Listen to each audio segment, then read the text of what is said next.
Hi friends! ఈరోజొచ్చేసి mango pulihora చేస్తున్నాను. నాకిక్కడ కనిపిస్తుంది కదా మ్యాంగో. ఒక గ్లాస్ బియ్యానికి అది 1 ½ మ్యాంగో పట్టింది.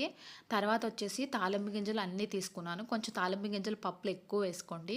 ఇంకా తర్వాత 4 పచ్చిమిరపకాయలు, 4 ఎండుమిరపకాయలు, ఇంకా కరివేపాకు, ఇంకా నేను క్యారెట్ తురుము కూడా వేస్తాను ఇందులో. మీకు పులుపు సరిపోలేదు అంటే ఇందులో కొంచెం నిమ్మకాయ కూడా వేసుకోవచ్చు. ఉప్పు అయితే నాకు 1 ½ టీ స్పూన్ పట్టింది. ఇంకా తర్వాతొచ్చేసి ఇందులో మ్యాంగో తురుమంతా కూడా వేసేసి, ఉప్పు వేసి ఒకసారి అన్నం మొత్తాన్ని కలుపుకొని, తర్వాతకి క్యారెట్ అలా పెట్టేసుకోండి. తాలింపు క్యారెట్ పైన వేయాలి. ఇంక తర్వాత కడాయిలో ఆయిల్ వేసేసి అందులో కొంచెం క్యాషియూ నట్స్, తర్వాత పల్లీలు వేసి కొంచెం ఫ్రై అయిన తర్వాత, వచ్చేసి పోపు దినుసులన్నీ వేసుకోవాలి.